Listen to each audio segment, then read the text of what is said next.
Bismillahirrahmanirrahim. Assalamualaikum warahmatullahi wabarakatuh. Alhamdulillahi rabbil alamin, wal aqibatu lil muttaqin, wala udwana illa 'alal zalimin. Asyhadu an la ilaha illallah wahdahu la syarika lah, wa asyhadu anna sayyidana Muhammadan abduhu wa rasuluh.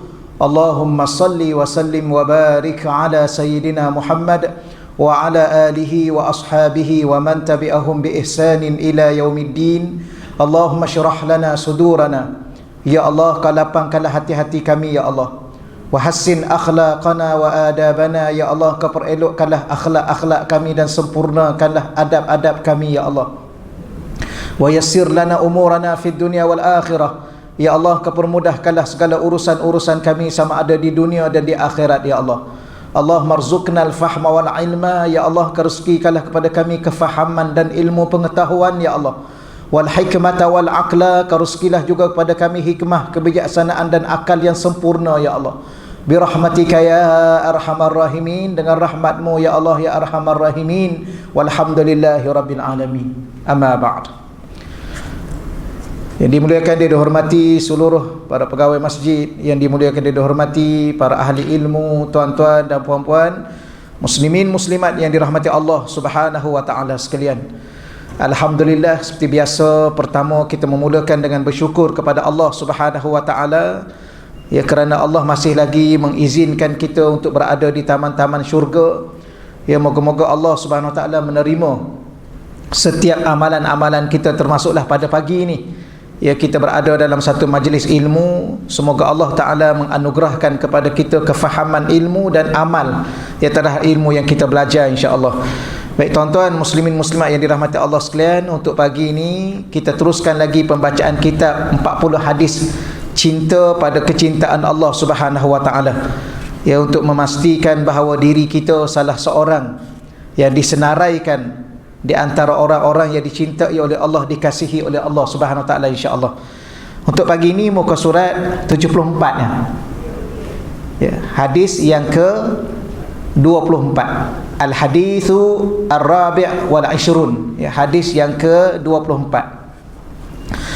An Sayyidina Ya'la ibn Murrah, ya, daripada Sayyidina Ya'la ibn Murrah, qala, telah berkata, qala Rasulullah, telah bersabda Rasulullah sallallahu alaihi wasallam, Husainun minni wa ana min Husain.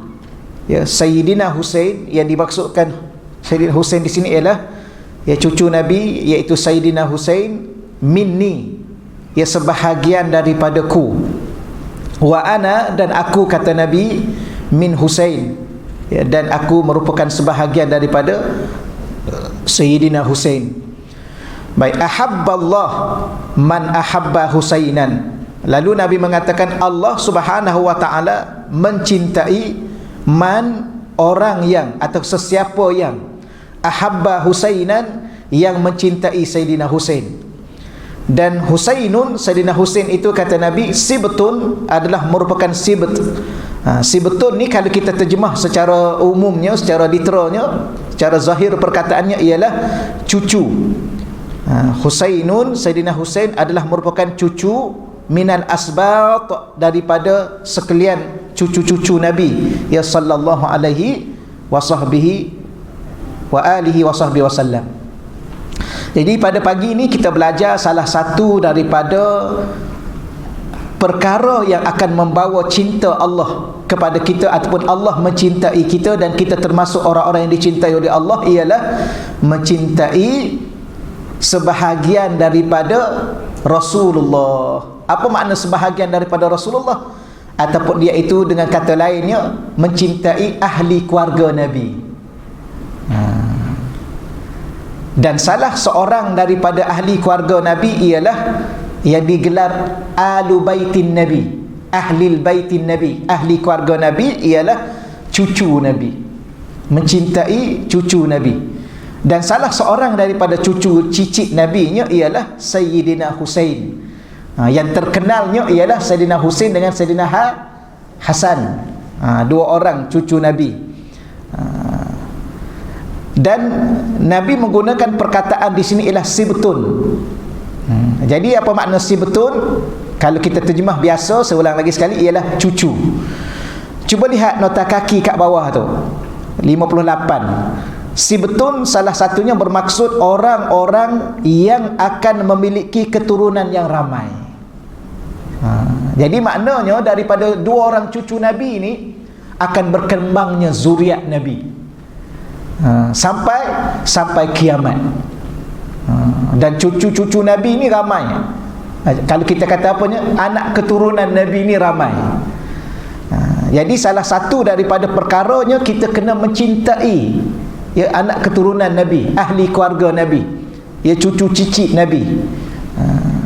Dan yang utamanya cucu cicit Nabi ini daripada keturunan Sayyidina Husain dengan Sayyidina Hasan. Ada disebutnya Al-Husaini ataupun Al-Hasani.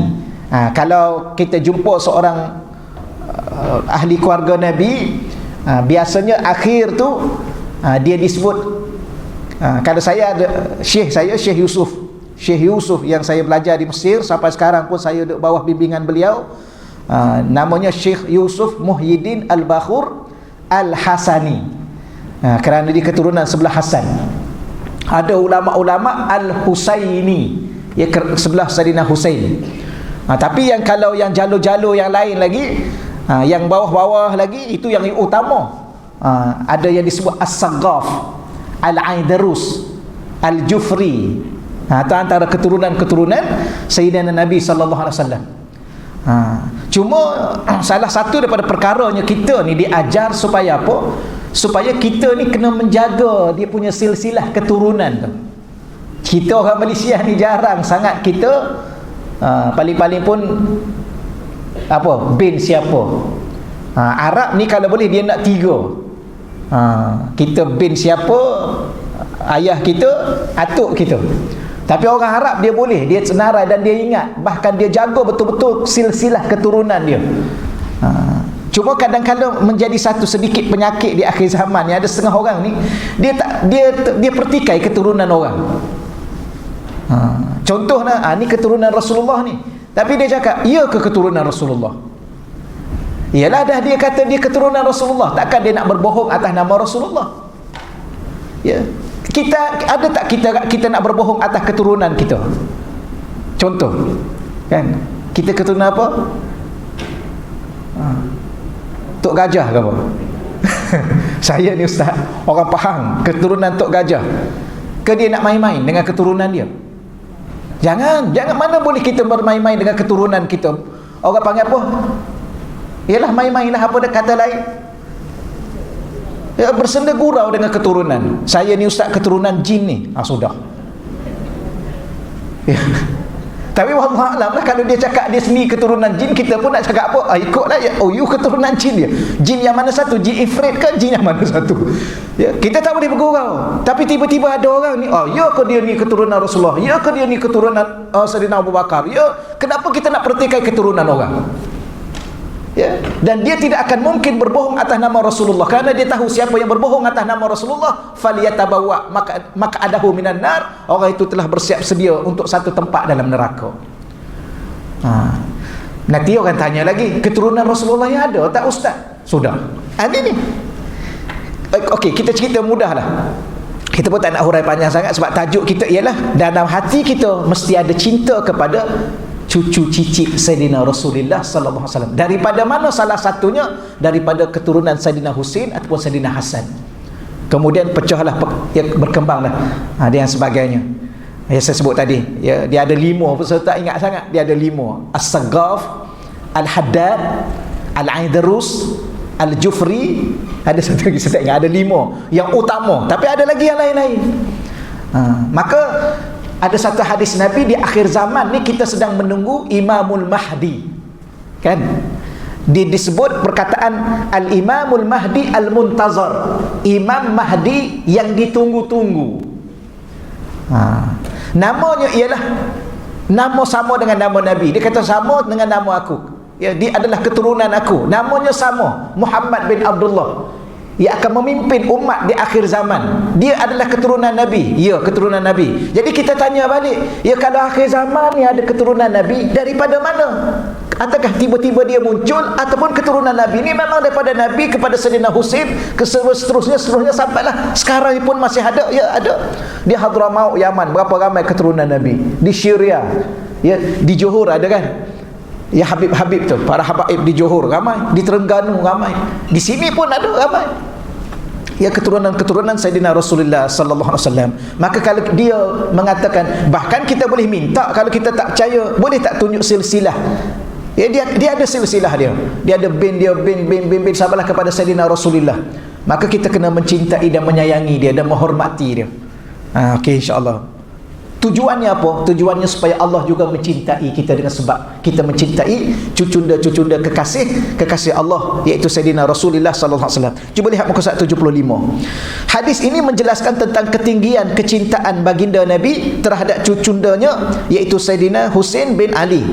Ya, serta galakkan kepada umat baginda Nabi sallallahu alaihi wasallam untuk mencintai beliau dengan sepenuh hati. Ni dia ada dua perkara. Perkara pertama, betapa Nabi nak zahirkan dia mencintai cucunya. Maka tuan-tuan dan puan-puan, salah satu sunnah Nabinya kena sayang kat cucu. Tapi ni tak payah cakap lah kan. Kalau dalam bab cucu ni tak payah cakap lah. Masa saya duduk mengaji kat Riau tu, salah seorangnya yang mengaji dengan sayanya Ustaz Salahuddin Nasir. Kenal kan? Dia dah ada cucu. Saya tanya dia, saya kata, seronok tak Ustaz ada cucu? Dia pun cakap, Allah Ustaz, ada cucu ni, dia kata, kalau berjalan kat pasar kan, semua benda nampak nak beli kat cucu. Nampak kasut kecil, nampak baju kecil, kata dia.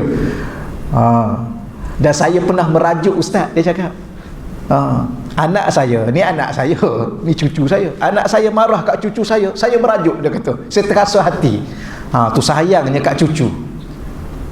Jadi rupa-rupanya sayang pada cucu ni, Nabi pun sayang pada cucu dia, sehingga dia sebut terang-terang nama. Sehingga dia ni, cucu aku ni sebahagian daripada aku sebahagian daripada dia. Ni keturunan Nabi. Darah, kalau kita mudah bahasanya, darah daging. Ia sebahagian.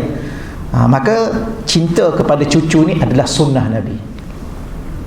Boleh. Yang keduanya, Nabi minta supaya kita ni, dan menggalakkan kita supaya kita mencintai anak keturunan Nabi.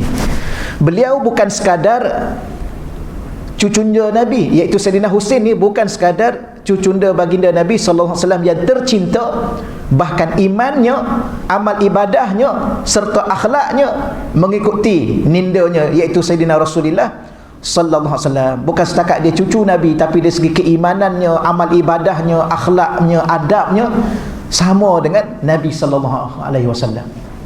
Itu Sayyidina Husain. Allah, akhlaknya mulia, adabnya tinggi. Dia pula keturunan Sayyidina Rasulullah, anak kepada Sayyidah Fatimah Zahra, Fatimah Zahra. Tapi ada orang sanggup pancung kepala dia.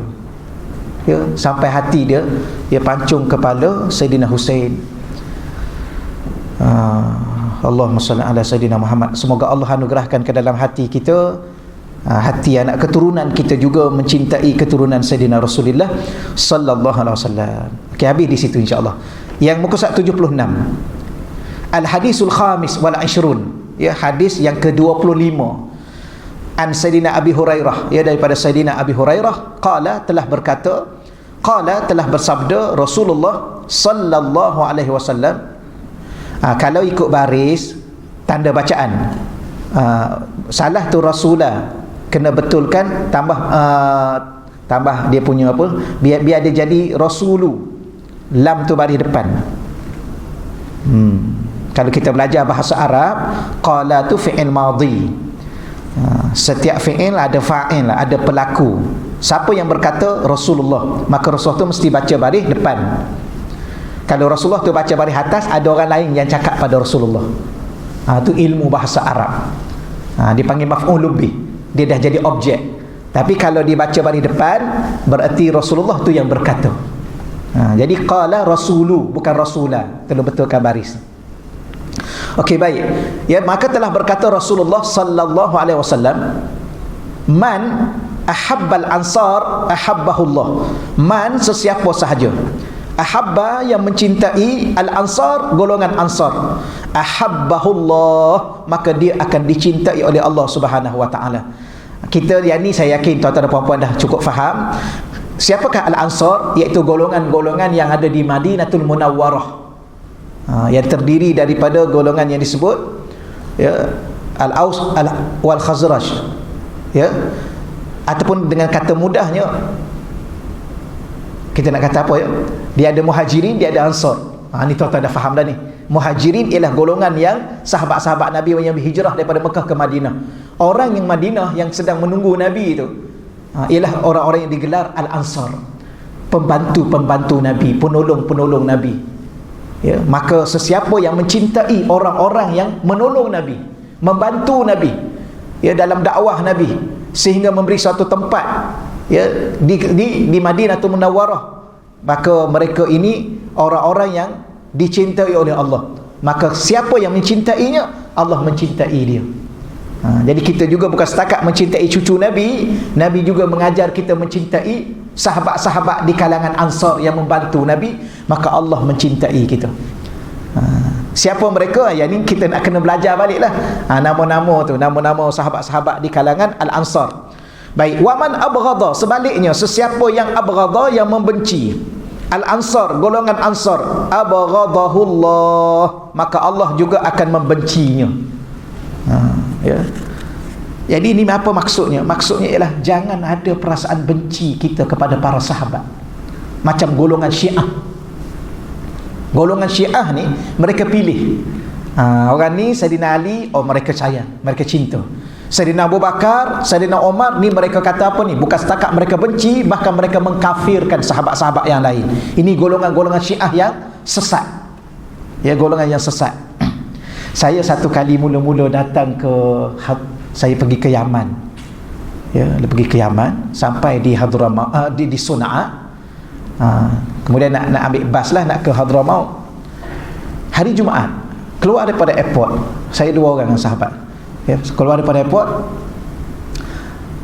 hari Jumaat, nak solat Jumaat. Padahal kita tak wajib solat lah kan, sebab kita musafir. Tapi nak dengar khutbah. Lama dah tak dengar khutbah. Dulu duduk dengar kat Mesir saja, lepas tu dah balik Malaysia, lama tak dengar khutbah dalam bahasa Arab, rasa nak dengar khutbah. Lagipun lebih baik kita solat di masjid. Lepas tu kawan dah bagi tahu kalau sampai di Sana'a ni ramai juga Syiah.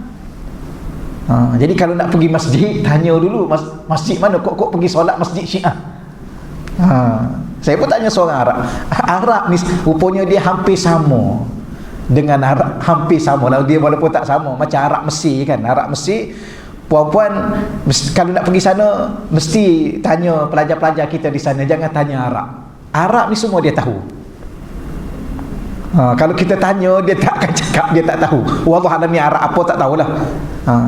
Sama juga saya belajar di Mesir dulu, sampai kita ni seminggu sampai jalan tu tak berapa ni lagi, sesat, tak jumpa rumah. Akhir sekali tanya Arab Mesir ni, rumah aku sekian, belah mana ya? Dia kata sana. Alatul, terus sana.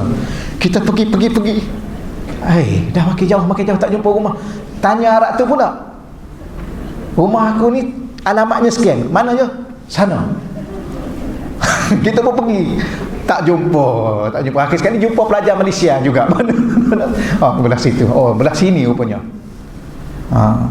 Sama juga kalau kita suruh jadi imam, Arab Mesir.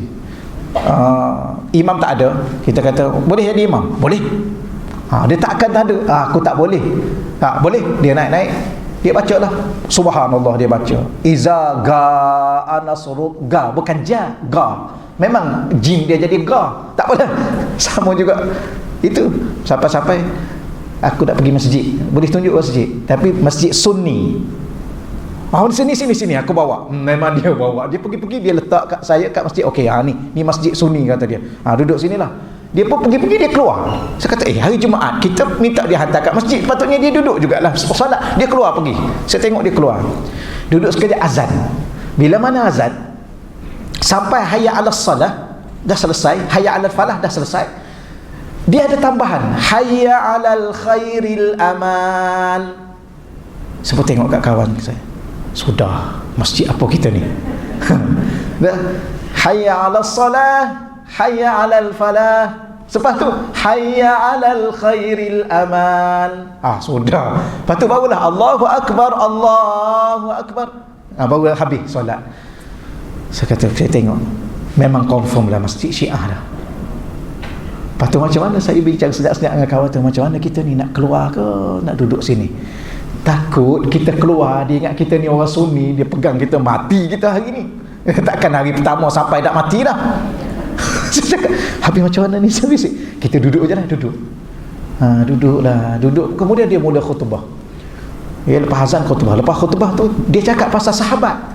Tapi yang peliknya, yang ni kita belajar, yang peliknya dia puji sahabat-sahabat. Dia puji sahabat ni, dia puji sahabat ni. Saya kata, ni Syiah apa pula ni? Tak apalah, selesai solat apa semua sekali, ambil bas pergi ke Hadramaut. Sampai di sana saya tanya, saya solat ni masjidnya sekian-sekian, di azannya dia tambah sekian-sekian. Maka Arab tu kata itu masjid Syiah, tapi Syiah tu Syiah Zaidiyah. Syiah Zaidiyah, sebab Syiah ni banyak, dia ada 21 ke 22 gitulah. Dia punya pecahan dia, Syiah Ismailiyah, Syiah Zaidiyah, Syiah Imamiyah. Imamiyah ni pula dia ada dua, ada imam yang 12, ada imam yang berapa, yang 8 pun ada, macam-macam ni di Syiah ni. Yang jahat tu Syiah Ismailiyah. Yang Bashar Asad tu dia ada Syiah apa dia tu, banyak lagi lah, dia ada pecahan-pecahan dia. Jadi saya tanya macam mana solat saya hari tu, dia kata tak apa, Syiah Zaidiyah ni antara Syiah yang fiqh dia nak sama dengan mazhab Syafi'i. Fiqh dia, bab fiqh, bab solat, bab ibadah. Bahkan dia ni antara Syiah yang dia panggil mu'tadil ke apa, yang pertengahan, yang tidak ekstrim, yang tidak menghukum sahabat ni kafir. Tapi ada Syiah yang menyebabkan Sayyidina Ali saja dan beberapa sahabat lain, yang lain semuanya kafir. Bahkan ada Syiah lagi mengatakan Sayyidina Ali ni bukan setakat dia ni, sebenarnya ada Syiah yang kafir, yang sesat, sehingga dia mengatakan Sayyidina Ali ni Rabbun minal arba. Sayyidina Ali ni kata dia apa? Tuhan di kalangan Tuhan-Tuhan yang ada. Ini yang sesat, yang kafir. Ada. Dan ada setengah Syiah mengatakan sebenarnya malaikat Jibril ni nak turunkan wahyu pada Sayyidina Ali, cuma tersalah pilih pergi bagi kat Sayyidina Muhammad sallallahu alaihi wasallam. Itu Syiah. Sebab tu di tempat kita ni dia haramkan, tapi wallah alam lah, susah nak ambil tindakan. Masih ada di Kelang pun ada, di Kapur Raja Uda Syiah. Di Kedah ada, masih kuat lah. Di Gombak pun ada, masih kuat. Tapi dia ada salah satu golongan yang sesat. Cuma adakah kita nak kata kafir semua? Tengok kategori dia. Yang tadi yang percaya bahawa Nabi Sayyidina Ali itu adalah Tuhan, itu tak apalah, setakat tu dulu. Nak bagi tahunya ialah sehingga Nabi memberitahu kepada kita, sesiapa yang mencintai sahabat-sahabat Nabi di kalangan Ansar, Allah juga mencintainya. Dan sesiapa yang membenci golongan Ansar, maka Allah juga membencinya. Waliyazubillah. Baik, muka surat 77. Hadis ini menyentuh tentang kemuliaan golongan Ansar, sehingga baginda Nabi SAW menyebut kelebihan yang akan diperolehi oleh golongan yang mencintai mereka, dan amaran dalam masa yang sama memberi amaran terhadap golongan yang membenci mereka. Hal ini demikian kerana golongan Ansar adalah golongan yang banyak berkorban dalam membela dan membantu dakwah baginda Nabi sallallahu alaihi wasallam. Jadi apakah kelebihan golongan Ansar? Kerana mereka ni banyak bantu Nabi, berkorban untuk Nabi. Bukan setakat berkorban harta, termasuklah nyawa. Bahkan golongan Ansar ni adalah golongan yang begitu sekali akhlaknya mulia. Akhlak mulia bila mana sahabat-sahabat Nabi datang, datang dalam keadaan tak ada harta, tak ada apa. Mereka bagi harta, mereka berkongsi harta, mereka bagi rumah. Bahkan kita dengar kisah kan, yang ada isteri yang lebih tu dia bagi isteri lagi. Bagi tu pula bagi bukannya bagi yang paling tu kan. Tahu cerita dia kan? Dia ada 3 isteri, pilih yang paling cantik sekali, yang paling muda. Sepatutnya kalau kita yang ambil yang ni lah, ini yang 70 ni. Kan? Yang ni tak boleh. Sepatutnya lah kan. Macam mana tuan-tuan? Ada setuju tak? Kita ada 3 contohnya, ada 2 kawan kita sayang kat kawan ni, dia pun susah nak kahwin, tak ada duit lagi, ambil lah yang ni. Tapi yang tu, yang ujung tu kan, kenapa pula yang ujung? Tu dah 75 tak ada contoh, astagfirullahalazim. Ya gitulah kita katakan. Tapi tak, dia bagi yang paling cantik, yang paling subhanallah, yang paling bagus akhlak dia. Ni orang yang macam mana ni, agak-agak jiwa dia, hati dia memang orang yang mulia. Ya takkan mungkin orang yang seumpama ini hatinya hati yang tidak mulia. Maka orang mulia ni memang layak dimuliakan. Hatinya penuh dengan kasih sayang. Maka orang yang penuh dengan kasih sayang ni maka layak untuk kita mencintai mereka. Ya, dengan cinta kerana Allah Subhanahu wa taala. Bahkan mereka membantu dakwah Nabi sehingga mereka hilang harta, hilang segala-galanya. Baik. Kalau kita tanya soalan, bagaimana pula dengan muhajirin? Nabi cakap ni Ansar. Kan sahabat Nabi ada satu lagi muhajirin. Ya, Sayyidina Abu Bakar, Sayyidina Osman. Yang tu samalah. Ya, mereka-mereka ni sama. Cuma di sini, okey, lihat muka surat 78, hadis yang ke-26. Ini hadis ni rekas-rekas, kita baca cepat-cepatlah insya-Allah. Baik. Abdul Muhaimin bin Abbas bin Sahal bin Sa'ad. Ya, daripada Sayyidina Abdul Muhaimin. Muhaimin tu maknanya penjaga. Kalau Abdul Muhaimin, hamba kepada Tuhan yang Maha menjaga. Tu ya. Jadi harap-harap kalau kita bagi nama anak kita Abdul Muhaimin, dia berada di bawah jagaan Allah Subhanahu wa taala. Kerana Muhaimin tu maknanya penjaga. Nama Allah. Ya, ada kawan saya seorang nama Abdul Muhaimin, ustaz. Ya, tak apalah, seterusnya nak sebutnya ialah siapa dia? Dia adalah Abbas ibnu Sahal ibnu Sa'ad. Tengok Arab tu kan. Abdul Muhaimin bin Abbas bin Sahal bin Sa'ad. Tu. Dia punya nama dia. Kita ni apa? Contoh kita ni Ismail bin Ibrahim.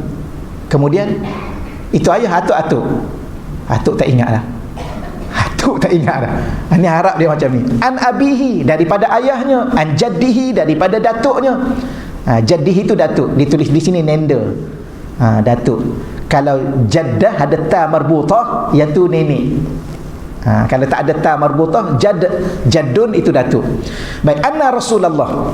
Baik, kenapa pula yang dibaca Rasulullah? Tadi kan saya ada betulkan, ya kena baca baris depan. Yang ni pula kena baca Rasulullah sebab ada perkataan anna kat depan tu. Siapa yang belajar bahasa Arab dia tahu. Ya, anna ataupun inna. Kalau ada perkataan inna ataupun anna, perkataan selepasnya huruf akhir dia baca baris atas. Itu kaedah bahasa Arab. Baik, anna Rasulullah, bahawa sesungguhnya Rasulullah sallallahu alaihi wasallam qala, telah berkata, ahibbu Quraisyan. Ya, hendaklah kamu mencintai golongan Quraisy. Cinta kepada golongan Quraisy. Ya, iaitu golongan yang juga disebut muhajirin.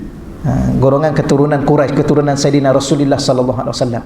Fa innahu, kenapa kena mencintai Sayyidina Quraisy? Fa innahu man ahabbahum ahabbahullah azza wa jalla. Kerana barang siapa atau sesiapa yang mencintai mereka, man ahabbahum ahabbahullah, Allah akan mencintainya.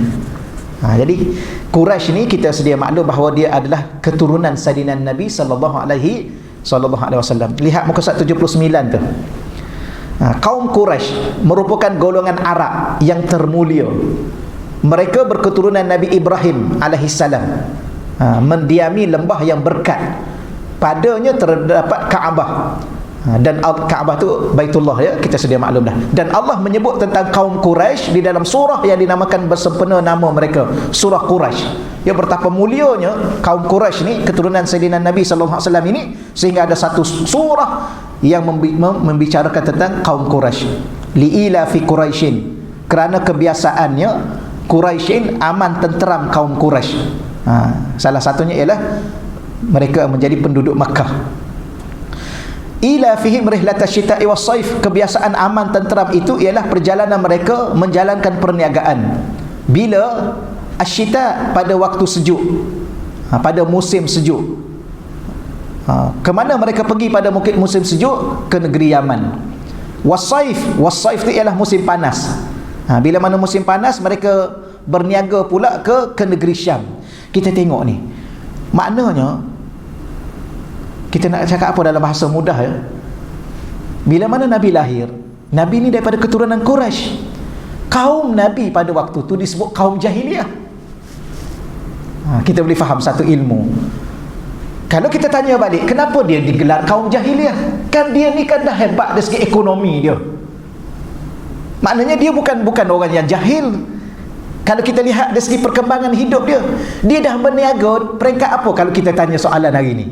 Perniagaan dia, rangkaian perniagaan dia dah sampai ke peringkat antarabangsa, luar negara dia. Dia Mekah, dia pergi ke Syam, dia pergi ke Yaman, maka rangkaian perniagaan tu subhanallah dah berkembang sampai ke luar negeri. Maknanya mereka hebat dalam sistem perniagaan, rangkaian perniagaan. Habis apa yang jahilnya? Bahkan musim-musim tertentu, musim haji orang datang. Bila mana datang, mesti mereka ada sistem pengurusan yang baik sebab ada orang datang. Memang kalau kita baca sejarah, mereka ada pengurusan yang baik. Dari segi mana? Dari segi penempatan. Ya, golongan haji datang, mesti penempatan tu mesti baguslah pengurusan dia. Kalau itu bahagian air, ada orang jaga bahagian air di Kementerian Air. Dia jaga ni bahagian air untuk jemaah-jemaah haji. Jadi hebat dari segi ilmu dia, pengurusan dia, ilmu perniagaan dia hebat, ilmu pengurusan hebat. Habis apa yang jahil? Yang jahilnya bila mana manusia itu tak mengenal Tuhan dan menyembah selain Allah. Itu jahil. Jadi hari ini kita nampak ada orang gelarnya apa? Gelarnya ahli akademik, gelarnya profesor contohnya. Tapi kafir contohnya. Ada tak profesor yang kafir? Ramai orientalis tu. Golongan-golongan orientalis, golongan-golongan yang kafir, yang mereka ada PhD, mereka ada mereka pakai ini, tapi mereka sembah selain Allah. Mereka dianggap jahil di sisi agama, di sisi Islam. Sebab tu kita kena belajar mengenal Allah dan menyembah Allah. Baik, kemudian sebab tu cerita pasal menyembah. Falyabudu rabb hadzal bait. Maka hendaklah mereka menyembah Tuhan yang menguasai rumah ini. Rumah iaitu Kaabah. Allazi, ya, yang mana siapakah Tuhan yang memiliki Kaabah ini, yang menguasai rumah ini? Ialah allazi, dialah Tuhan yang at'amahum, yang memberi makan, memberi penghidupan kepada mereka. Tapi kalau dia terjemah di sini at'amahum ni yang memberi makan, tapi dia terjemah kat bawah tu memberi penghidupan, min ju', yang menyelamatkan mereka daripada kelaparan. Wa amanahum, dan mengamankan mereka, min khauf, daripada ketakutan. Ni ayat ni kita dah selalu duduk baca dah, cuma kita baca lagi sekali ya, untuk memberi satu kepada kita suatu dalil yang begitu jelas. Ya, ada satu surah Quraisy. Maka Sayyidina Wasilah Ibn Asqa, minta maaf, salah, Asqa, baginda Nabi sallallahu alaihi wasallam bersabda. Ni Nabi sendiri menunjukkan betapa baginda adalah keturunan Quraisy. Innallaha, sesungguhnya Allah, istafa tu maknanya memilih, min waladi Ibrahim, daripada anak Nabi Ibrahim, iaitu Sayyidina Ismail, ya, iaitu Nabi Ismail. Istafa ni Allah memilih. Sebab tu salah satu gelaran Nabi kita Muhammad Al-Mustafa. Ya, Al-Mustafa. Itu yang saya baca, tapi banyak kali dah saya baca, ya. Tapi ulama-ulama ni dia alun-alunkan, ya. Ada satu alunan tu yang saya dah banyak-banyak kali baca, Allahu Allah, Allahu Allah, Allahu Allah, la ilaha illallah, Al-Mustafa haqqa. Ni saya nak sebut Al-Mustafa. Apa makna Al-Mustafa? Kita nak terjemah apa dalam bahasa baru sekarang ni, ya? Yang terpilih daripada yang dipilih-pilih. Kalau Mahizin cakap lah, the chosen one. Betul kan? Allah cipta makhluk ni, manusia ni Allah bahagi dua. Ada makhluk yang baik. Daripada makhluk yang baik ni, Allah pilih kabilah-kabilah yang baik. Daripada kabilah-kabilah yang baik ni, Allah pilih keluarga-keluarga yang baik. Daripada keluarga yang baik ni, Allah pilih individu yang paling baik dalam keluarga itu. Itulah Al-Mustafa. Al-Mustafa. Maka sebab tu Nabi menggunakan perkataan innallaha, sesungguhnya Allah istafa, memilih di kalangan ramai-ramai anak Nabi Ibrahim ni, ya, ialah Ismail, ya, Nabi Ismail. Wastafa min waladi Ismail, dan dipilih pula lagi daripada anak keturunan Nabi Ismail, ya, Bani Kinanah, ya, keturunan kaum anak keturunan Kinanah. Bani itu anak keturunan. Macam kita selalu sebut Bani Israel. Apa makna Bani Israel? Bani itu anak keturunan. Israel itu ialah nama kepada Nabi Yaqub, gelaran dia. Isra itu dalam bahasa Ibrani, Hebrew. Ya, Isra hamba, il Allah. Dalam bahasa apa dipanggil? Ibrani kan. Jadi Bani Israel anak keturunan Nabi Yaqub yang digelarnya hamba Allah Israel.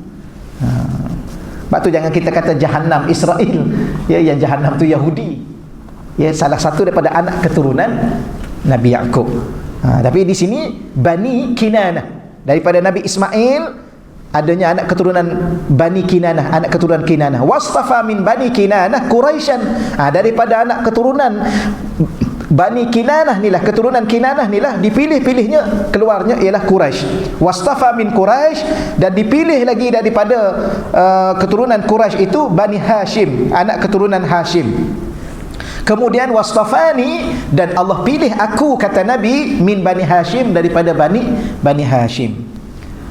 Ya, ni maksudnya bahawa Nabi ni adalah dipilih. Salah satunya Nabi sebut daripada Quraisy. Sebab tu kita kena mencintai dan menyayangi, ya, keturunan Quraisy. Okey, mencintai kepada keturunan bukanlah sebahagian daripada sifat ta'assub yang ditegah oleh Allah dan Rasulnya. Jadi kita dapat belajar di sini ialah kita juga kena cinta kepada keturunan kita. Kan? Dan kena bangga dengan keturunan kita. Ya. Keturunan apa kita, ya? Tengoklah balik, belajarlah balik. Allah, apa tu dalam cerita tu, cucu Datuk Merah ke apa? Kan? Isteri tu kan dulu gelaran-gelaran dulu. Dia berbangga dengan dia ni cucu. Ingat tak ni cerita ni? Tak ingat? Ke tak tengok TV? Ingat kan? Cerita apa? Nama apa tu? Allah ada itu. Allah, keturunan Tok Janggut, keturunan Tok Gajah, keturunan apa lagi? Kalau di Terengganu, siapa Terengganu? Tok Pulau Manis, kan? Ni keturunan-keturunan ni. Tapi ini yang terkenal lah. Kita tak terkenal tak apalah, keturunan kita je lah. Kan? Kalau di Kelantan tu, yang keturunan ni dipanggil Raja Jembal, keturunan Raja Jembal.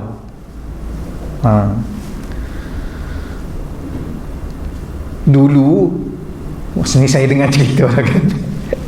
Dulunya katanya Bulu Romo, ni cerita lah kan, cerita Bulu Romo, keturunan Raja Jembal ni, Bulu Romo ni terbalik. Kan Bulu Romo kan ke sini kan, dia ke sini. Wallahu a'lam. Itulah. Lepas tu macam-macam lah, ada upacara dulu kan, dulu. Apa tu? Saya macam biasa. Astagfirullahaladzim. Jadinya dulunya macam mana? Dulunya kalau nak lahir kena ada kain kuning, kena ada tembak ke udara, macam-macam. Tapi memang kena buat. Kalau tak buat, dia lain, dia jadi lain. Ya, contohnya orang panggil apa? Potong apa ni? Tali pusat. Kalau tak ada upacara sikit-sikit, tak berhenti darah dia. Tapi dah percaya, jadilah benda tu. Jadi saya ingat mak saya cerita dulu, potong tali pusat, kena tembak 3 das, barulah berhenti. Kalau tak berhenti, memang tak berhenti. Dia potong tak berhenti, potong lagi tak berhenti. Tapi tanya orang lama-lama, oh dia ni kena tembak 3. Astagfirullahaladzim. Gitu. Benda tu memang syirik dah. Khurafat lah. Mana ada kena mengena dengan tembak. Tapi dah percaya boleh jadi syaitan dah masuk campur. Syaitan ni dia boleh mudaratkan kita. Ya, macam dia masuk dalam badan kita menyebabkan kita dah tak sedar diri. Tu mudarat lah tu. Mana boleh tak? Boleh. Ya, dia boleh angkat kita. Kalau ingat dulu, kalau guru saya kata, kalau pergi tidur mengaji kat India, kat Pakistan, ada orang tidur dalam masjid. Okey, tak apa. Tapi kalau terselak aurat, pagi besok tengok duk kat luar, siapa angkat? Jin yang angkat. Maknanya dia boleh bawa, dia boleh. Tak apalah, nanti jadi cerita jin pula. Tapi nak bagi tahunya macam tu lah. Keturunan. Tapi walau bagaimanapun kita kena rasa bangga, ya, dengan nasab keturunan. Gitulah. Allah, ya.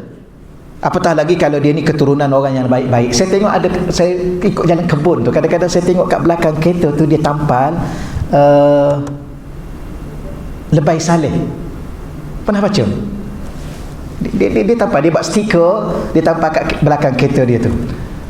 Ni anak cucu Lebay Saleh. Ni maknanya bagus dia. Dia bangga dengan keturunan dia. Keturunan Lebay, kan? Allah. Yang kita sebut ni apa cerita ni? Maknanya benda ni ada dalam bicara Nabi kita Muhammad sallallahu alaihi wasallam. Itu kita ulang lagi sekali. Mencintai kepada keturunan bukanlah sebahagian daripada sifat ta'assub. Cuma jangan jadi takabur pula. Ya, jangan pula cakap you kena ai keturunan apa? Ada orang cakap ai ni keturunan tu tak payahlah. Bukan kata nak sombong, tapi berbangga. Bangga lain, sombong lain. Ya. Dan dia yang apa bukan sifat ta'assub yang ditegah oleh Allah dan Rasul. Bahkan baginda Nabi menjelaskan nasab tidak memberikan manfaat untuk kehidupan akhirat. Cuma kita kena faham juga, walaupun setinggi mana nasab keturunan kita, dia tidak akan membantu kita di akhirat, kecuali hanya amal soleh ya sahaja yang menyebabkan seseorang mendapat kebahagiaan di dunia dan di akhirat. Akan tetapi ia merupakan tanda kesyukuran kepada Allah yang wajib untuk dihargai sebagai kurniaan Allah. Oleh yang demikian, ia menjadi salah satu sebab baginda Nabi SAW mencintai kaumnya. Ya, dan tiadalah bagi umat Nabi Muhammad untuk mencintainya, melainkan apa yang dicintai olehnya, oleh Nabi. Maka apa yang Nabi cinta, kita kena cinta. Apa yang Nabi benci, kita kena benci. Maka orang yang mencintai apa yang dicintai oleh Nabi, pasti akan dicintai oleh Allah Subhanahu wa ta'ala. Okey, selesailah insya-Allah. Kita teruskan muka surat 81. Dia seronok juga mengaji macam ni ya, ringkas-ringkas. Taklah berat sangat. Kan? Kedah rasa mengantuk. Okeylah. Saya banyak kali dah, setiap kali nak mengajar, memang masa kita ni panjang ya. Dia biasanya sejam je. Tapi dah sejam setengah, kita mengaji je lah, dapat pahala lebih. Tapi sepatutnya kita ada baca zikir dulu kan. Dah banyak kali dah saya ni. Nanti saya dah ingat nak bagi, tapi kalau yang cantiknya bagi dalam telefon lah mudah kan. Kalau bagi photostat sekarang ni orang tak mau dah. Photostat kejap-kejap tinggal kat rumah. Ya, dia jadi macam tu, betul. Buku ni pun alhamdulillah dah, nasib baik tuan-tuan dan puan-puan ni saya tengok bagus. Tiap kali datang bawa buku. Ada setengah masjid tu, minta maaf lah ya, beli buku bukan main lagi. Ya, malam pengajian ustaz seorang je yang bawa. Dia pula duduk relax. Saya kata, bukan dulu dah beli buku? Ya ustaz. Habis kat mana? Tak tahu dah ustaz. Buku tak tahu dah, cucu main tak tahu kat mana. Tuan-tuan ni bagus dah tuan-tuan sekalian. Sebab tu saya kata macam ni, buku ni jangan bawa balik. Ya, letak satu ruang, ni buku pengajian, letak ni. Bila mana nak mengaji, datang ambil je. Kemudian tinggal tulis nama. Ada surau macam surau Seksyen 3 tak? Alhamdulillah, ni dia letak kat situ saja. Bahkan bagus juga surau dia, surau yang beli. Bila mana surau yang beli, confirm tak boleh bawa balik. Jangan buat ni wakaf. Jadi bila mana datang dah ada lah kitab tu. Ni beli tapi kitab tak ada. Macam semalam saya pergi satu tempat, sama juga. Dan kadang-kadang saya bawa kitab lain, dia pun tak tahu kitab apa. Saya pun tak cakap. Kadang-kadang kita tertinggal kitab. Habis apa yang ada dalam kereta je lah. Saya pun baca lah, tapi bab yang berkaitan lah. Kitab Tauhid. Kitab Tauhid satu, Tauhid 2. Yang kita baca kat dia Tauhid 1. Tak baru kita tu baca Tauhid 2. Dia pun tak tahu apa. Bagus. Semalam. Kalau ada semalam dia tahulah. Kalau tak tahulah. Saya baca kitab lain. Saja kadang-kadang saja baca kitab lain nak tahu dia tahu tak? Dia tak tahu apa-apanya. Astagfirullahalazim. Tapi bukan sengaja tak tahu. Tak baik kita tu. Baik, okey, selesai muka surat 81. Al-hadis as-sabi' wal 20. Hadis yang ke-27. An Sayyidina Muaz bin Jabal. Ya, salah seorang daripada disebut kibarus sahabah, antara ulama-ulama di kalangan para sahabat. Qala, telah berkata, sa'altu, aku telah bertanya Rasulullah. Ini baca lam baris atas. Kerana apa? Rasulullah tu berada pada kedudukan maf'ul bih. Sa'altu tu ada fi'il dengan fa'il. Aku, tapi dia madhi. Aku telah bertanya, kata dia. Siapa yang dia tanya? Rasulullah. Kalau terjemah lama, dia akan letak perkataan akan. Aku bertanya akan Rasulullah sallallahu alaihi wasallam. Ayyul a'mali ahabbu ila Allah. Ini soalannya, apakah ayu ni yang mana satu? Kalau kita terjemah. Tapi dia terjemah kat bawah tu amalan apakah? Tapi kalau ditanya bahasa Arab yang asal, yang mana satukah dari amalan-amalan? Al-a'mal jamak kepada amal. Amal satu amal. Al-a'mal banyak. Jadi dari kalangan amalan-amalan yang banyak ni, yang mana satu? Tu. Kita ni pula, kita tak boleh tanya yang mana satu amalan yang paling baik, yang paling dicintai Allah. Sebab kita pun satu tu je yang ada. Tetapi kalau amalan-amalan kita ni banyak, dalam yang banyak-banyak ni, yang mana satu? Boleh juga saja saya cakap gitu. Tapi oleh kerana amalan ni banyak, maka ditanya soalan yang mana satukah ahabbu ilallah, yang paling dicintai oleh Allah Subhanahu wa taala. Yang paling, kalau kita buat amalan tu, itulah amalan yang paling Allah sayang. Maka qala, telah berkata Nabi sallallahu alaihi wasallam, ataupun Nabi telah menjawab, antamuta, ya, engkau mati, walisanuka, dalam keadaan lisanmu, lidahmu, ratbun, basah, min zikrillah, kerana berzikir kepada Allah. Maknanya amalan apa? Amalan zikrullah, berzikir kepada Allah. Sebab tu kalau kita duduk ni, sebab tu syekh-syekh saya kan, guru saya di Mesir, di Yaman, mengajar setengah jam zikir. Kemudian mengajar pula setengah jam zikir. Dia lain, dia zikir ni dia memberi kekuatan dalaman kita. Dengan kekuatan dalaman itulah kita jadi tambah semangat lagi, dan dia membersihkan hati kita. Kerana ilmu tu di hati. Ilmu yang di hati ni, kalau hati tu bersih, itu yang menyebabkan orang tu jadi tawaduk. Ya. Kita tengok ada tak orang yang belajar makin sombong? Ada. Makin pelekehkan orang, hina orang, perbodohkan orang. Ni ada Tuan Haji, Allah tak ingat dah. Dia bagi satu, tapi saya tak nak jawab sebab saya dah postkan pada beliau. Haji datang tak hari ni? Ada? Allah saya ada. Haji Ismail, Haji Wan. Ya, Haji Wan suruh minta. Okey, ada. Yang ustaz tu. Kalau saya duk tengok, dan saya pengalaman dululah, ni grup-grup yang suka melarang orang beribadah pada Allah. Dia tak sibuk orang duduk ni, kan? Orang duduk buat maksiat, dia tak sibuk. Kalau guru saya dulu, jangan mengaji dengan dia, tu mudah. Tapi saya dah bagi maklumat banyak tu, ya. Dia kata orang mati tak boleh baca Yasin. Macam-macam lah. Dia ada dua. Satunya dia bincang boleh tak boleh baca Yasin. Satu. Yang kedua, kalau baca sampai tak sampai.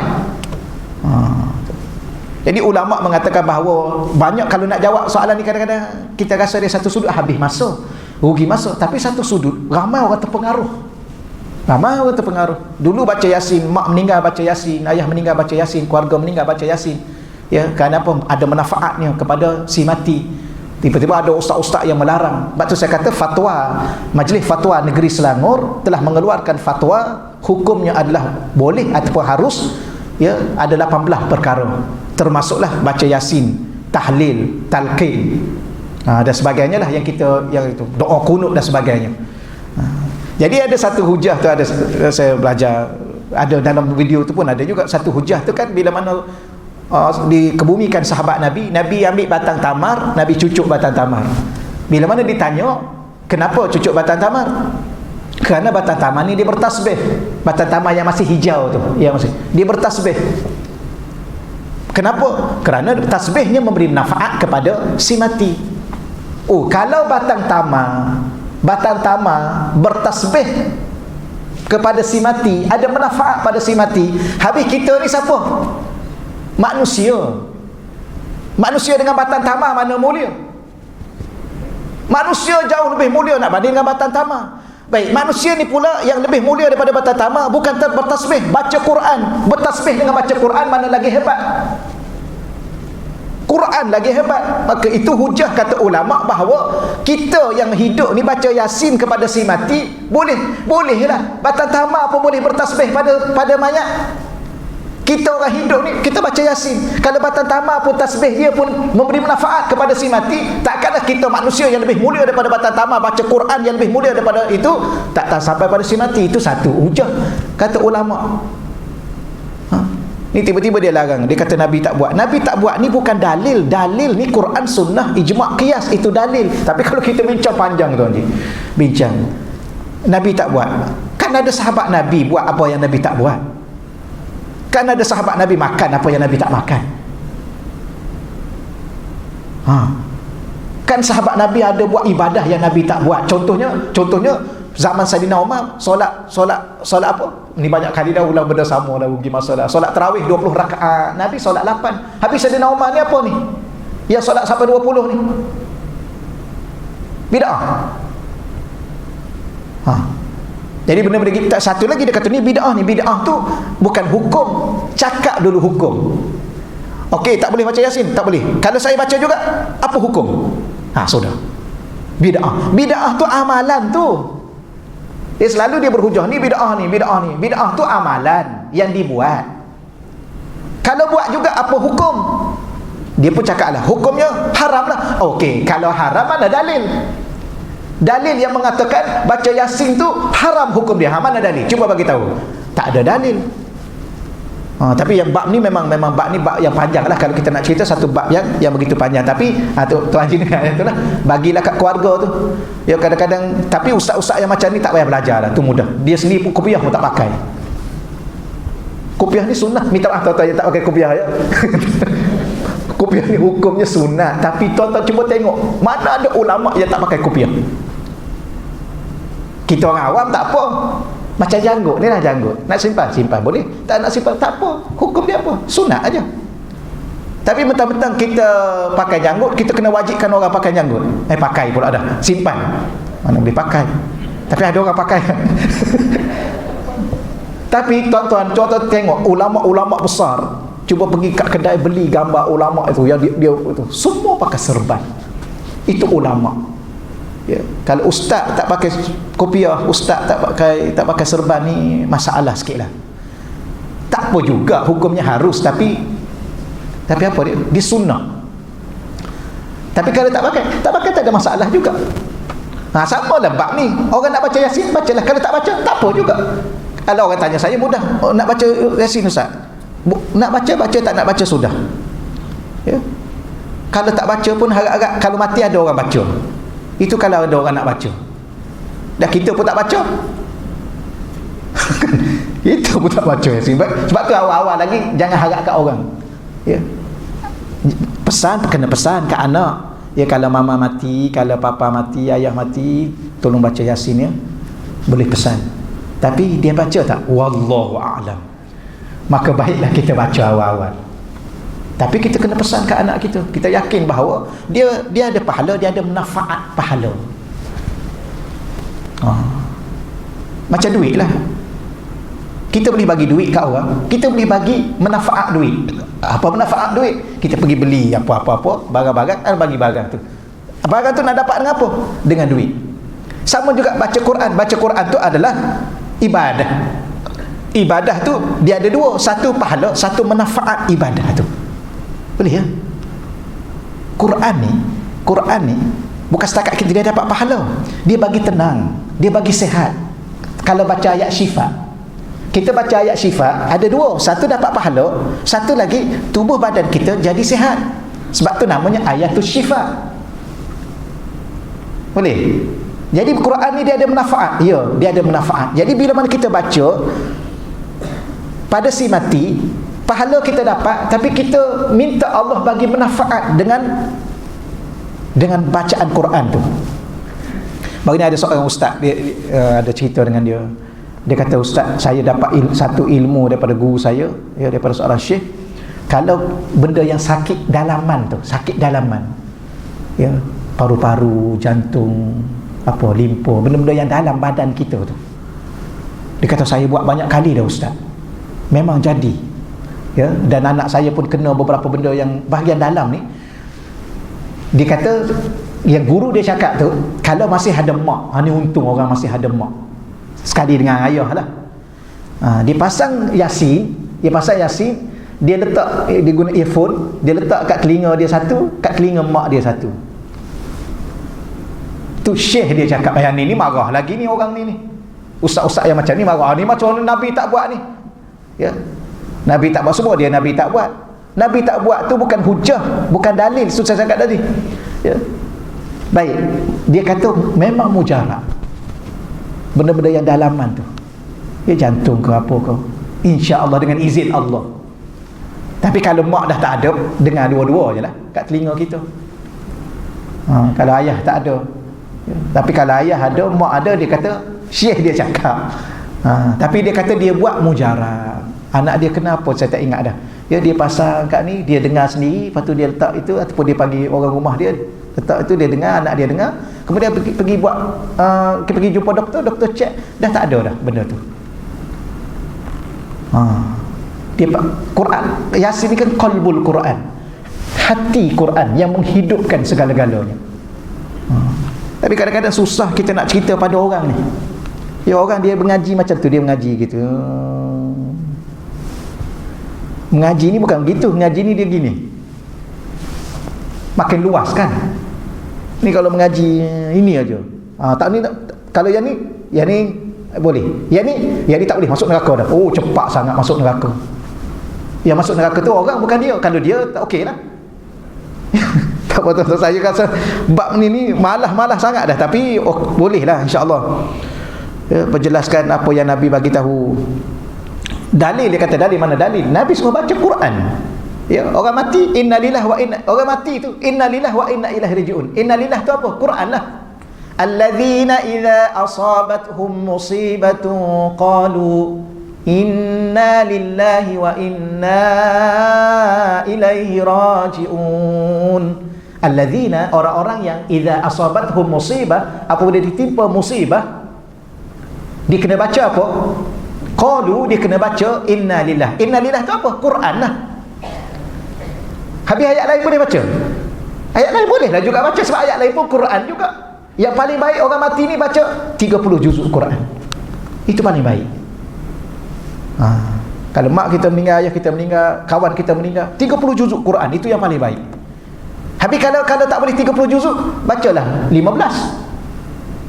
Kalau tak boleh 15, baca 1. Kalau tak boleh 1, baca 1 surah. Dah 1 juzuk tak boleh, baca 1 surah. Surah apa nak baca? Surah Yasin lah. Tak boleh surah Yasin, surah Al-Fatihah. Oh, ni tak boleh, ni Nabi tak baca Fatihah pula dah. Habis Fatihah tu apa? Kan Quran. Habis kalau tak boleh baca Fatihah, ya, bacalah inna lillahi wa inna ilaihi rajiun. Itulah maknanya paling sikit. Sebab tu Nabi Quran sendiri mengatakan faqra'u ma tayassara minal Quran. Hendaklah kamu baca yang paling mudah bagi kamu daripada Al-Quran. Tapi rugi masa lah, ya, betul ya, rugi masa. Ya, tapi kita tak nak rugikan masa kita. Ustaz-ustaz yang macam ni tak payah dengar. Ya, dengar Ustaz Somad, dengar Ustaz Azhar Idrus, dengar Buya Yahya, Buya Ar-Razi. Itu orang yang ilmu dia jelas. Dengar tok-tok guru kita yang lama-lama tu, tok-tok guru kita kan, mufti-mufti kita yang ada ni, kecuali mufti satu tu. Takat tu dulu minta maaf dia. Ya, saya sebenarnya tak suka sangat dah benda-benda rugi masa, tuan-tuan. Kita nak mati dah. Kita fokus pada kehidupan kita. Ya, belajar dengan, tapi dunia akhir zaman dunia fitnah. Sebab tu jangan belajar dalam YouTube. Jangan sumber ilmu kita YouTube. Kenapa? YouTube. Oh, Tadi kata Nabi tak buat, kemudian YouTube tu Nabi buat. Ada Nabi mengajar dalam YouTube? Ada Nabi ajar sahabat tengok YouTube? Kita ni tengok keratan dalam YouTube, tengok keratan dia mengajar apa ni, sejam 2 jam kita tengok satu keratan kecil, kemudian kita nak ikut yang kecil tu, yang sikit tu. Oh, jangan tuan-tuan sekalian, bahaya kita dan anak cucu kita. Macam tadilah duk baca Yasin elok-elok, tiba-tiba jumpa seorang YouTube yang mengajar 8 minit atau 7 minit, kita pun tak baca Yasin dah sampai sekarang. Ya. Padahal ulama-ulama yang terdahulu, Nabi sendiri ia berpesan. Nanti tu atau dalil-dalil nanti boleh kongsi, saya bagi pada Kak Zul, ya bagi ya dengar. Tapi YouTube juga ustaz. Sampai kita ngaji. Okeylah. Jadi kita faham di sini insya-Allah ya. Kita faham bahawa apakah amalan yang paling dicintai oleh Allah ialah berzikir kepada Allah. Dan engkau mati, kata Nabi, ya, hidup kita sampai ke kita mati, lidah kita sentiasa basah. Okey, lihat muka surat 82 tu. Apa makna basah? Berzikir merupakan amalan yang paling dicintai oleh Allah. Lisanmu basah adalah suatu kinayah. Apa makna kinayah? Boleh terjemah mudahnya perumpamaan yang membawa maksud. Apa makna basah? Memperbanyakkan sebutan sesuatu. Dalam konteks hadis ini ialah memperbanyakkan zikrullah.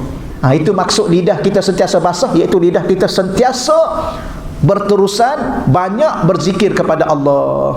Secara umumnya zikir apa? Contohnya istighfar. Ya, istighfar. Istighfar ni salah satu daripada zikir. Dia begini. Kalau Imam Ibnu Athaillah Skandari ni dia kata apa? Panjang dia bacakan, saya nak baca daripada awal pun boleh. Dia kata az-zikru, zikir ni ia adalah at-takhallus minal ghaflah wan nisyan. Apa makna zikir? Kita bebaskan diri kita daripada lalai dan lupa. Diri kita ni ada dua perkara yang kadang-kala lalai, kadang-kala lupa. Yang paling bahaya lalai. Bahasa Arab ghaflah. Sebab tu ingat lagi tak, kita belajar ni, kita ni sebenarnya kalau ikut Ustaz Khairulnya, kita ni baru nak panaskan balik pengajian kita. Sebab tu diminta ajar kitab-kitab yang nipis-nipis dulu. Dulu kan kitab tebal kan, tak habis-habis lagi kan. Kitab tu nama apa yang kita belajar kitab tebal tu? Kitabnya Tanbihul Ghafilin. Apa makna Tanbihul Ghafilin? Peringatan kepada orang-orang yang lalai. Ghafil. Kalau ghim ada alif, fa dengan lam, ghafil itu orang lalai. Lalai ghaflah. Bahasa Arab lalai itu ghaflah. Ghin, fa, lam, ta marbutah, ghaflah. Ghaflah ni lalai. Bahasa Arab dia ada perkataan yang menunjukkan seseorang itu dia lupa benda yang lepas, dia lupa yang sekarang, dia lupa yang akan datang. Itu ghaflah. Ingat tak benda yang lepas? Dulu kita tak ada, sekarang kita ada. Siapa yang adakan kita? Allah. Ke kita dah sedia ada? Saya ustaz tahu-tahu dah ada, ya ke? Ke dulu tak ada? Dulu memang kita tak ada. Habis apa sekarang kita ada? Siapa yang adakan kita? Allah. Tapi ada orang ni dia lupa, dia rasa diri dia ni ada sendiri kot. Sebab tu dia tak dengar cakap Allah.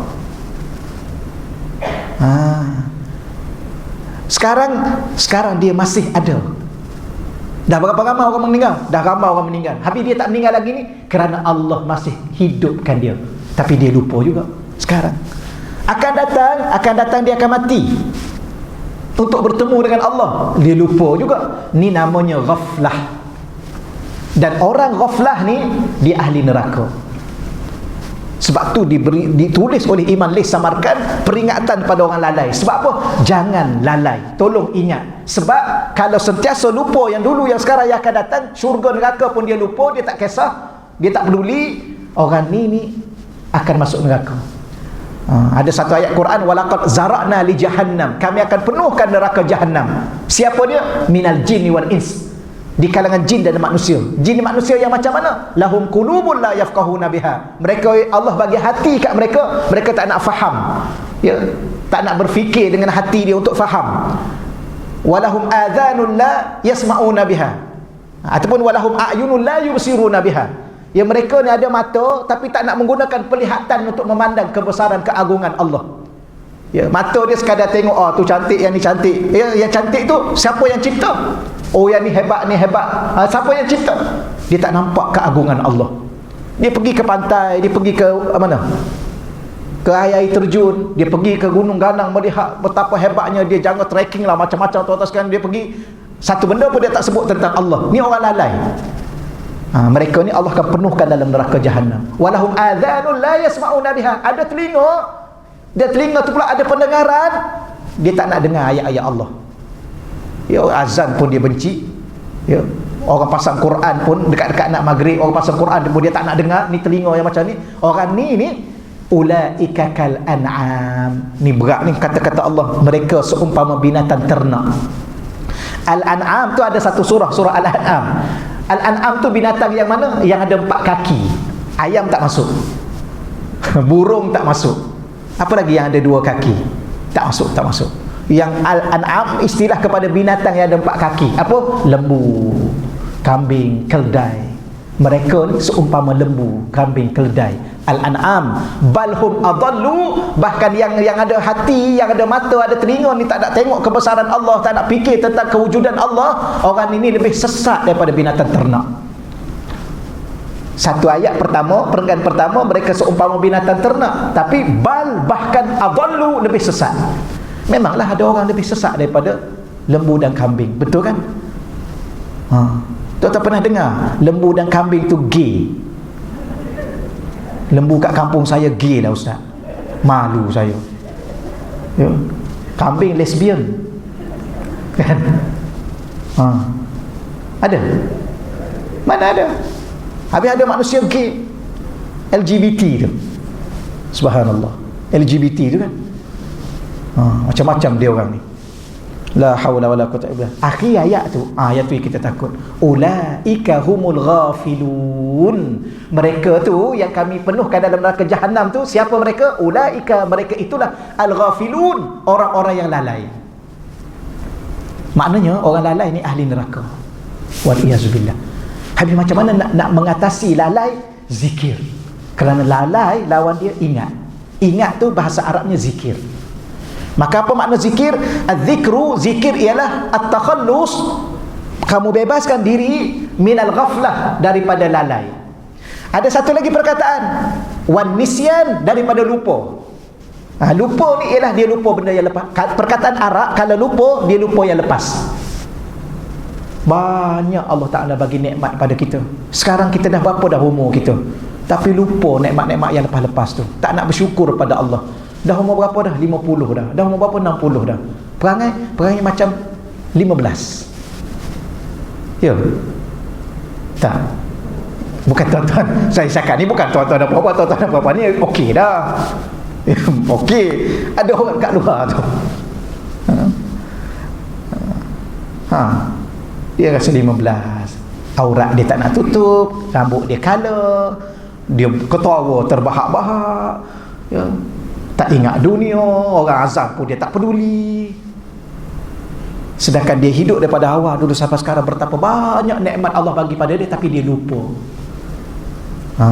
Ada satu lagi perkataan, lupa yang ke depan, as-sahwu, tapi tak termasuk dalam ni. Ya, kerana kadang-kadang benda yang ke depan tu jarang, payah juga kita nak ingat kan. Tapi walau bagaimana ada perkataan as-sahwu, lupa yang ke depan. Tu bahasa Arab tu dia luas. Okey, baik. Walau bagaimanapun, saya ulang balik. Apa makna zikir? Zikir ni ialah kita bebaskan diri kita daripada lalai dan lupa, bidawami huduril qalbi ma'al haq. Kata Imam Ibn Athaillah, dengan sentiasa menghadirkan hati kita, ingatan hati kita kepada Allah. Bebaskan diri kita daripada lalai dan lupa dengan sentiasa hadirkan hati kita kepada Allah Subhanahu wa ta'ala. Tahu kan, hadirkan Allah dalam hati kita. Syekh saya sebut, kita kan dulu masa bercinta dulu kan, ingat lagi tak? Masa bercinta dulu, tak ingat? Tak ingat? Takkan dah lupa. Cinta kalau dah lupa, itu bukan cinta. Cinta tak akan mungkin lupa. Sama juga kecewa. Saya kecewa dengan dia ustaz dalam sebuah percintaan. Tak. Cinta tak akan kecewa. Yang kecewa itu bukan cinta. Nanti saya buat kelas lain untuk belajar tentang cinta. Sebab saya pun belajar dengan syekh saya. Kita rasa kita dah bercinta, rupanya tak. Bila kita belajar apa makna cinta, rupa-rupanya, cuba dengar lagu-lagu cinta tu, bukan cinta tu kecewa semua tu. Lagu kecewa. Mana ada lagu cinta? Kerana cinta tak akan kecewa. Dan cinta tak akan. Ada satu dia tanya soalan dalam saya tanya, ya, kenapa cinta tu buta? Cinta tak pernah buta. Yang butanya orang bercinta tu, kerana dia tidak bercinta dengan sebenar-benar cinta, sebab tu dia buta. Betul ya? Jadi kita nak bagi tahunya ialah bila mana bercinta, apa bahasa cinta?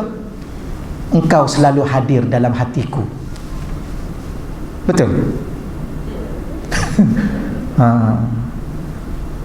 Dia kata apa bukti you cinta ke I? You sentiasa hadir dalam hati I. Wah, hebat. Allah lalai. Allah lupa. Dalam solat pun lupa Allah. Ingat yang dicintai. Itu bukan cinta, kerana cinta tak akan mengganggu ibadah. Cinta adalah sebuah kekuatan yang akan menguatkan ibadah. Kenapa? Kerana cinta itu sumbernya dari Allah. Mana mungkin kita mencintai bahawa kita tidak memiliki. Kita nak bagi cinta pada orang, biar kita ada cinta, baru kita boleh mencintai orang. Kalau kita dalam diri kita tak ada cinta, macam mana mungkin kita memberi cinta kepada orang? Cinta tu dari mana? Cinta tu dari Allah. Maka bila mana Allah memberi cinta Dia kepada kita dan kita mencintai Dia, maka dengan cinta Dia itulah kita mencintai hamba-Nya kerana Dia, kerana Allah. Maka cinta kerana Allah tidak akan pernah buta. Ya, yang cinta kerana selain Allah itu buta. Dan cinta kerana selain Allah itu bukan cinta. Jadi tak apalah, biarkanlah dulu yang berkaitan dengan cinta tu, biarkan dulu. Saya nak bagi tahunya ialah orang bercinta ni sedaplah dia cakap.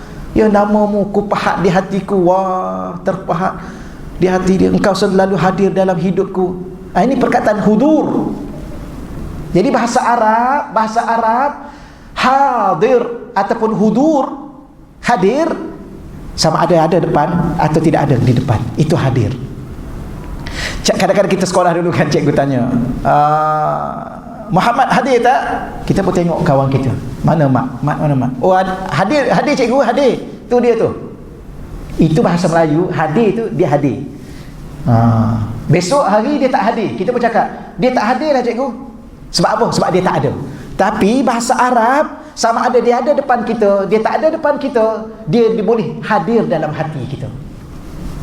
Maka apa makna zikir? Sentiasa hadirkan ingatan kepada Allah dalam hati kita. Kenapa di hati? Kerana hati itu dia tidak akan lenyap.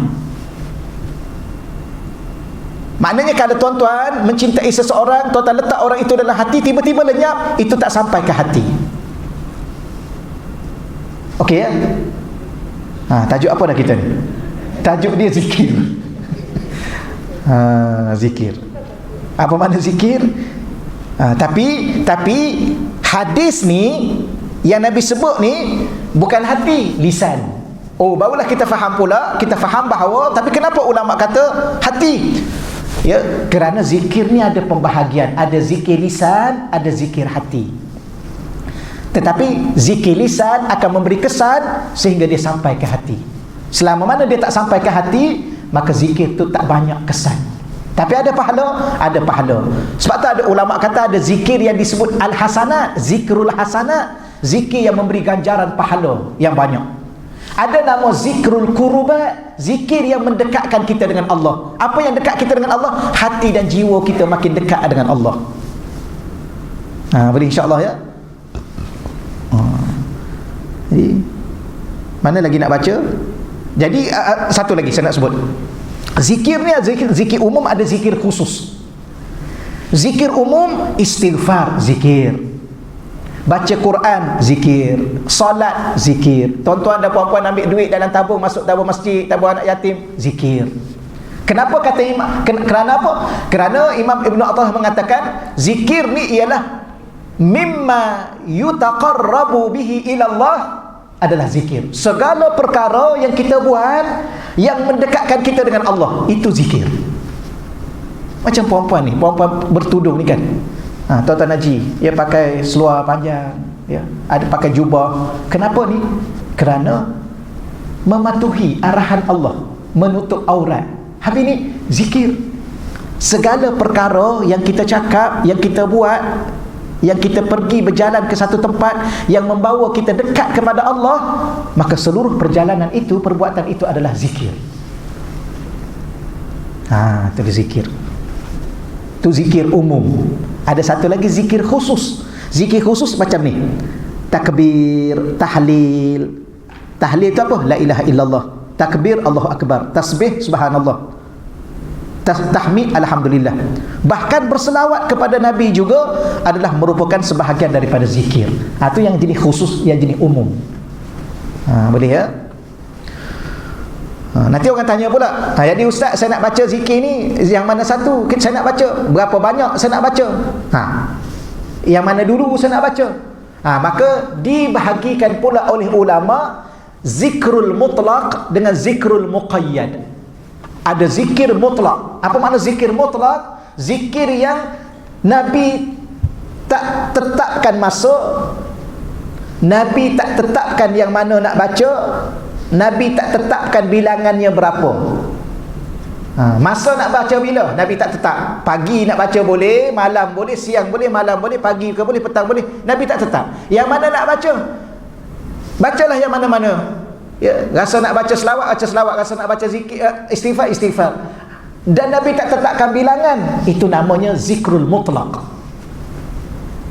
Ada satu lagi zikir namanya muqayyadun. Apa makna muqayyad? Nabi ikatkan dengan peraturan. Pertama, baca masanya bila, berapa nak baca, apa yang nak dibaca.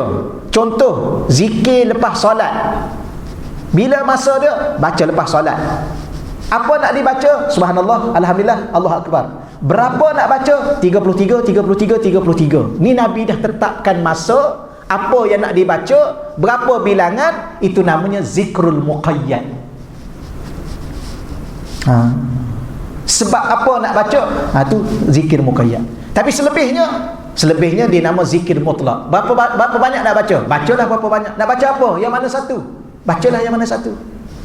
Mana dalil Quran? Quran kata ya ayyuhallazina amanu dzkurullaha dzikran katsira. Surah Al-Ahzab ayat 45. Ya ayyuhallazina amanu, wa beriman, udzkurullah, hendaklah kamu berzikir kepada Allah. Berapa banyak? Dzikran katsira, zikir sebanyak-banyaknya. Jadi bacalah. Contoh nak baca tahlil. Yalah. Kita nak baca tahlil. Masalah dia kata baca masa orang mati. Dah sebelum ni pun kita baca. Betul tuan ya? Ke tuan baca masa orang mati aja? Mana ada? Ya. Dulu masjid-masjid dulu, ingat masjid-masjid surau-surau kita zaman dulu, imam-imam lama dulu, ingat tak? Ya, lepas baca subhanallah, alhamdulillah, Allahu akbar, kan baca tahlil, la ilaha illallah afdaluz zikri fa'lam annahu la ilaha illallah. Dulu. Cuma ustaz-ustaz muda sekarang ni. Imam-imam muda ni.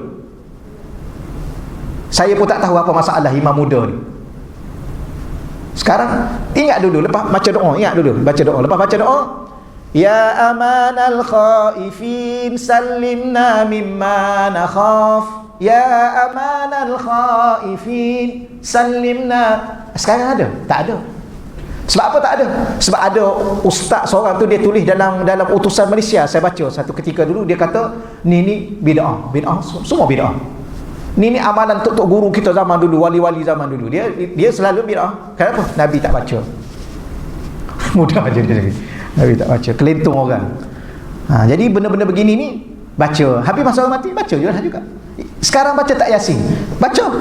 Tiap-tiap malam Jumaat baca. Kenapa pula baca malam Jumaat, tak baca malam lain? Dah malam tu je kita free. Malam lain you tak pula baca. Ingat orang ada tiap-tiap malam nak baca.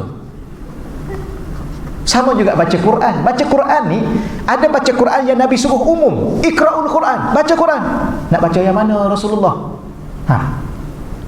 Tuan-tuan, kalau tuan ambil Quran, tuan nak buka yang mana dulu? Nak mana? Duk termenung yang mana dulu ya? Nabi baca yang mana dulu? Nabi baca yang mana dulu? Termenung. Bacalah yang mana-mana. Ada orang ni bismillahirrahmanirrahim, buka. Kena kat tengah. Bacalah kat tengah. Kan? Dah tak tahu yang mana baca lepas. Buka ajalah. Surah apa?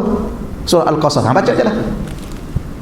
Kemudian buka pula, baca kat tepi. Tapi ada orang ni dia mula daripada awal, kemudian dia tanda, dia baca dia tanda.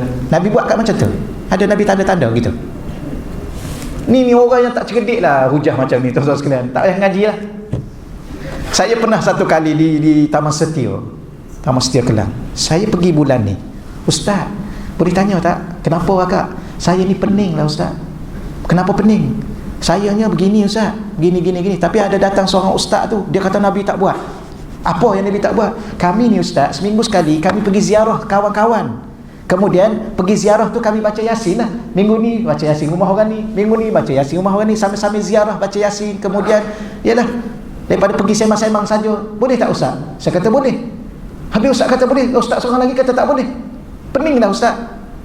Saya pun jawab, ya, kita pergi rumah kawan-kawan buat program baca Yasin kan. Minggu ni rumah awak, minggu ni kan pergi bawa berkat tu, bawa berkat baca Yasin ramai-ramai pada pergi sembang, ya.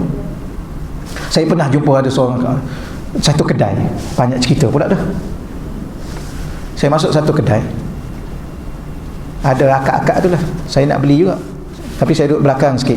Makcik tu seorang masuk, saya ingat makcik lah, umur 50 lebih ke, belum makcik lagi, kakak lah yang masuk. Tahu dia cakap apa? Oh, dia cakap kat kawan dia, oh engkau baru ni kan, engkau kena kan, ya engkau pergi makan seorang kan. Saya pun fikir, saya tak boleh. Yang engkau tak kena ke? Aku tak kena lah. Itulah engkau, ya pilih nombor tak betul. Oh, nombor rupanya makcik tuan-tuan, dibeli nombor ekor. Makcik tu, oh engkau baru ni engkau kena kan, engkau kena. Saya ingat ke kena apa? Lepas tu kawan tu kata, engkau tak kena ke? Tak tahulah, nombor aku lah. Oh, nombor satu. Lepas tu, okey kita sembang lain kali, aku nak balik rumah ni. Cepatnya engkau dah beli ke belum? Oh tak apalah, beli nanti, aku nak tengok ni. Apa yang nak cepat tu? Aku nak tengok bawang putih bawang merah. Masa tu cerita bawang putih bawang merah barangkali lah. Jadi kita kata, ya Allah, umur dah 50 dekat 60, cerita pasal nombor ekor, cerita pasal nak balik tengok TV, sinetron ke apa. Bawang putih bawang merah, baik beli bawang putih bawang merah balik masak daripada pergi tengok. Jadi saya pun cakap lah, daripada kita pergi jumpa kawan, sambil-sambil sembang je lah, tak ada masalah. Baca Yasin, dapat pahala, ya, rumah pun menjadi berkat. Nabi bagi tahu rumah yang dibaca Al-Quran, rumah yang tu berkat. Dan tidak ada berkat pada rumah-rumah yang tak ada baca Quran. Jadi kita ni kadang-kadang nak bantu kawan kita bantu kita. Kadang-kadang kita lemah, dia datang rumah kita, okey kita baca Yasin dulu. Nanti dia tanya, kenapa yang orang marah, kenapa Yasin saja? Iyalah, dah kita orang pandai baca Yasin saja. Kan? Dah dia pandai baca satu Quran, dia pergilah jalan rumah orang baca satu Quran. Pening. Tak apa, akak teruskan. Pandangan saya hukumnya harus. Tak ada yang melarang pun. Pergi buat baik, bukan pergi mengumpat. Lepas baca Yasin agak penat, berhenti balik je lah, ya. Silaturahim lagi, kaedah dakwah lagi. Kita pergi ziarah rumah dia, lama-lama kita boleh ajak dia datang kelas. Kan ada orang, jangan dia nak datang kelas macam ni, bukan mudah ni. Kalau kita ziarah dia, buat program rumah dia, dia pun dah rasa seronok. Oh, dia pun datang surau, itu satu kejayaan. Jangan nampak satu sudut sahaja. Pergi bulan depan, ustaz kami pening pula lah. Baru ni dah pening kan? Dah pening. Hari ni pening apa pula? Pening yang lain pula ustaz. Saya kata, akak mengaji dengan siapa? Yang saya tahunya mengaji ni, yang tak pening, yang pening jadi tak pening, yang tak faham jadi faham, yang faham bertambah-tambah faham, yang tak semangat jadi semangat, yang malah jadi rajin. Itu mengaji. Ni bulan lepas dah pening, bulan ni pening pula, ni bulan depan mesti pening pula ni. Saya cakap, akak mengaji dengan siapa? Dia pun cakap dah. Saya kata gini, jangan mengaji. Kalau kita mengaji dengan seorang, dulu kita baca Quran, tiba-tiba mengaji dengan dia tak baca Quran, tuan tak nak mengaji dengan dia. Dulu kita ziarah kawan ni sambil-sambil baca Quran, tiba-tiba kita mengaji dengan dia, tak ziarah orang, Quran pun tak baca, nak mengaji dengan orang ni. Saya kata dah, jangan mengaji dengan dia. Masalahnya ustaz, dia ni ustaz taman saya. Sudah tak boleh setakat itulah, insyaAllah ya? Boleh. Jadi sama juga zikir, sama juga ibadah. Ada ibadah yang Nabi tinggal, Nabi dah tetap dah. Dia panggil ibadah yang khusus. Ada ibadah umum, yang Nabi tidak tetapkan. Quran pun sama, ada Quran yang Nabi tetapkan, Hari Jumaat, malam Jumaat baca surah Al-Kahfi. Tapi apa hukum dia? Sunat. Habis surah lain, baca je lah. Sebab ada hadis Nabi yang Nabi kata baca Quran. Okey, sudahlah, tuan-tuan, rugi masa. Rugi masa di sudut mana? Dari sudut masa bahawa baik kita amal saja, ya, niat kerana Allah Subhanahu Wa Taala, tapi kita belajar takat mana yang mampu, selebihnya kita serah pada Allah Subhanahu Wa Taala. Okey, boleh insya-Allah, ya. Salah satu amalan yang paling di sini diletak ahab. Ahab ni ialah yang paling dicintai nak banding dengan amalan-amalan lain. Amalan lain pun dicintai oleh Allah, tapi ni yang paling dicintai ialah lisan kita sentiasa memperbanyakkan berzikir kepada Allah sehingga kita meninggal dunia. Jadi bagaimana puan-puan? Latih. Ya, latih. Tapi kata paling mudahnya ialah lisan dengan hati sekali. Sebab lisan, dia ada waktu nak makan, dia ada waktu nak bercakap, dia ada waktu nak diam. Betul kan? Jadi masuk kita, kadang-kadang kita penat, tak nak bercakap lah. Ya, silalah saya dengarlah awak cakap apa, saya diam. Tapi masa tu kan Nabi kata suruh zikir. Hatilah zikir. Allah, Allah, Allah, Allah, Allah. Yang ni kena buat latihan. Moga-moga sampailah kita meninggal dunia pun hati kita tak pernah terlepas perkataan zikir Allah, Allah, Allah. Gitulah insya-Allah. Baik. Satu lagi kita baca. Ada masa lagi 3 minit. Boleh? Tapi 3 minit tak cukup dah. Ada soalan? Kalau ada. Soalan yang berkaitan lah, soalan yang berkaitan, soalan yang itu. Ya. Kita zikir yang penutup lah insya-Allah, ya. Kita baca zikir. Zikir apa nak baca, ya? Kita istighfar dulu, ya. Baca zikir munajat biasa pun okey juga, zikir, ya. Astaghfirullahal azim alladzi la ilaha illa huwal hayyul qayyum wa atubu ilaih. Astaghfirullahal azim alladzi la ilaha illa huwal hayyul qayyum wa atubu ilaih. Astaghfirullahal azim alladzi la ilaha illa huwal hayyul qayyum wa atubu ilaih. Subhanallah walhamdulillah wa la ilaha illallah wallahu akbar. Subhanallah walhamdulillah wa la ilaha illallah wallahu akbar. Subhanallah walhamdulillah wa la ilaha illallah wallahu akbar. Subhanallah walhamdulillah wa la ilaha illallah wallahu akbar. Subhanallah walhamdulillah wa la ilaha illallah wallahu akbar. Subhanallah